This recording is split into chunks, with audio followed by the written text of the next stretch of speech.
Assalamualaikum warahmatullahi wabarakatuh. Sahabat yang dirahmati Allah, sebagai manusia biasa terkadang pasti mengalami masalah kesehatan. Hal tersebut dianggap wajar karena sistem kekebalan tubuh menurun. Namun ternyata ada penyakit yang dikaitkan dengan dosa menurut Islam. Sakit kepala ialah salah satu masalah kesehatan yang bisa terjadi pada siapa saja, baik tua maupun muda pasti pernah mengeluh sakit kepala. Menurut penelitian para medis, sakit kepala yang terjadi bisa disebabkan oleh beberapa faktor seperti stres, kurang tidur, atau kondisi medis tertentu. Akan tetapi dalam pandangan Islam, kondisi fisik dan mental manusia tidak hanya dipengaruhi oleh faktor biologis dan lingkungan, namun juga bisa terjadi karena faktor spiritual dan perilaku. Agama Islam mengajarkan pentingnya menjaga kesehatan sebagai bagian dari ibadah kepada Allah Subhanahu wa Ta'ala. Namun, dosa-dosa tertentu bisa menjadi penyebab terganggunya keseimbangan jiwa dan raga yang pada akhirnya dapat memicu masalah kesehatan seperti sakit kepala. Berikut 10 dosa yang menurut pandangan Islam bisa menyebabkan sakit kepala. Yang pertama ialah suka mengabaikan salat. Salat ialah tiang agama dan sarana komunikasi antara hamba dan Sang Pencipta Allah Subhanahu wa Ta'ala. Salat tak hanya berdimensi spiritual, namun juga melibatkan gerakan fisik yang bisa membantu mengurangi stres. Karena ketika seseorang meninggalkan salat, maka ia kehilangan rutinitas ibadahnya yang dapat membantu menenangkan jiwa. Akibatnya, karena sering mengabaikan salat, tekanan mental meningkat dan resiko sakit kepala pun bertambah. Sebagaimana firman Allah, "Dirikanlah salat untuk mengingatku." Quran Surat Taha ayat 14. Sahabat yang dirahmati Allah, salat dengan khusyuk bisa mengurangi hormon stres dalam tubuh, sedangkan meninggalkannya justru dapat menambah beban pikiran dan fisik. Yang kedua ialah durhaka terhadap kedua orang tua. Agama Islam mengajarkan berbuat baik kepada orang tua ialah kewajiban setiap muslim. Sehingga saat seseorang bersikap durhaka, maka konflik batin dan penyesalan yang muncul bisa menciptakan tekanan mental dan emosional. Dikarenakan ketegangan inilah seringkali menimbulkan stres, depresi, dan sakit kepala. Sebagaimana firman Allah, "Dan rendahkanlah dirimu terhadap mereka dengan penuh kasih sayang." Quran Surat Al-Isra ayat 24.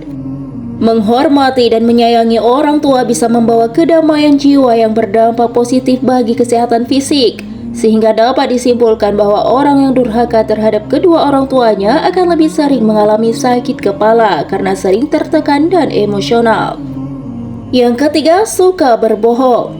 Dosa yang dikaitkan dengan sakit kepala yang ketiga ialah suka berbohong, karena berbohong mampu menciptakan beban mental yang berat. Seseorang yang berbohong tentu harus selalu menjaga kebohongannya dan akan cemas jika kebohongannya terbongkar. Tekanan inilah yang menimbulkan ketegangan otot leher dan kepala sehingga berujung pada sakit kepala. Tak hanya itu, berbohong juga bisa merusak hubungan sosial antara sesama dan menambah beban emosional yang akan berdampak negatif pada kesehatan mental dan fisik.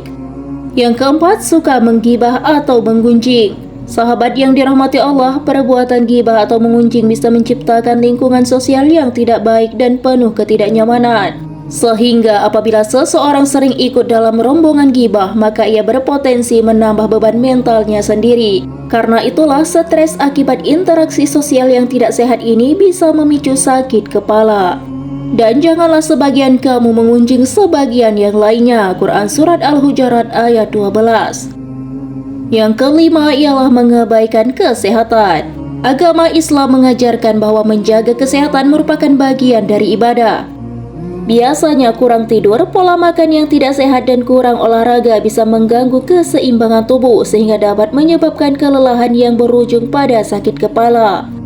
Selain itu, mengabaikan kesehatan fisik juga mampu mempengaruhi kondisi spiritual sehingga membuat seseorang merasa malas beribadah karena kurangnya kenyamanan tubuh saat ibadah.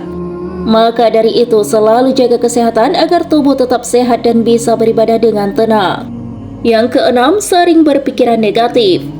Sahabat yang dirahmati Allah, pikiran negatif dapat meningkatkan hormon stres dalam tubuh seperti kortisol. Karena siklus berpikir negatif akan menciptakan ketegangan mental yang dapat memicu sakit kepala. Dalam agama Islam, kita dianjurkan untuk selalu berprasangka baik dalam segala hal. Sebagaimana firman Allah, sesungguhnya aku sesuai dengan prasangka hambaku kepadaku. Hadis riwayat Bukhari dan Muslim. Yang ketujuh, suka melanggar janji. Saat seseorang melanggar janji, maka rasa bersalah dan penyesalan akan muncul. Akibatnya, emosi negatif seperti ini bisa memicu ketegangan mental dan fisik yang berujung pada sakit kepala. Tak hanya itu, kekecewaan dari pihak lain juga bisa menambah tekanan emosional. Oleh sebab itu, amanahlah dalam segala hal. Sebagaimana dalam Quran Surat Al-Isra ayat 34, dan penuhilah janji, sesungguhnya janji itu pasti diminta pertanggungjawabannya. Quran Surat Al-Isra ayat 34.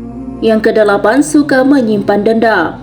Seseorang yang suka menyimpan dendam pasti merasa hidupnya penuh tekanan karena dendam dapat menciptakan energi negatif dan suasana batin yang penuh tekanan. Ketegangan inilah yang dapat mengakibatkan stres yang berdampak pada kesehatan fisik termasuk sakit kepala. Sebaik-baiknya manusia ialah yang mau memaafkan sesamanya. Mungkin sulit, tapi itu lebih baik daripada menyimpan dendam. Dengan memaafkan tidak hanya menyehatkan mental namun juga fisik. Sebagaimana dalam Al-Quran Surat Ali Imran ayat 159, maka maafkanlah mereka dan mohonkanlah ampun untuk mereka. Quran Surat Ali Imran ayat 159. Maka dari itu, apabila masih tersimpan dendam di dalam hati, sebaiknya lupakan dan jalani hidup ini dengan ikhlas. Yang kesembilan, suka menyibukkan diri dengan urusan duniawi. Sahabat yang dirahmati Allah, saat seseorang yang terlalu sibuk dalam mengejar dunia dan tanpa melibatkan ibadah, maka ia akan mudah merasa tertekan. Oleh sebab itu, hidup ini harus ada waktu untuk beribadah dan merenung agar membantu menjaga keseimbangan emosional dan spiritual. Yang terakhir ialah suka mengabaikan hubungan sosial. Di dalam agama Islam, menjaga tali silaturahmi sangat dianjurkan. Karena orang yang suka mengabaikan hubungan sosial bisa menyebabkan kesepian dan tekanan emosional yang berdampak buruk bagi kesehatan mental dan fisik, sehingga menimbulkan sakit kepala. Oleh karena itu, sebagai manusia kita harus menjaga hubungan antara sesama manusia dan bersosialisasi dengan lingkungan sekitar. Barang siapa yang ingin diluaskan rezekinya dan dipanjangkan umurnya, maka hendaklah ia menyambung silaturahmi. Hadis riwayat Bukhari dan Muslim. Sahabat yang dirahmati Allah, menjaga kesehatan fisik dan mental merupakan bagian dari ibadah. Sehingga untuk menghindari tekanan yang bisa menyebabkan sakit kepala, hiduplah dengan pola hidup sehat dan menjauhi perbuatan-perbuatan yang telah disebutkan. Karena sakit kepala dan masalah kesehatan lainnya seringkali terjadi karena ketidakseimbangan spiritual, emosional, dan perilaku. Hanya inilah yang dapat saya bagikan, semoga bermanfaat untuk kita semua.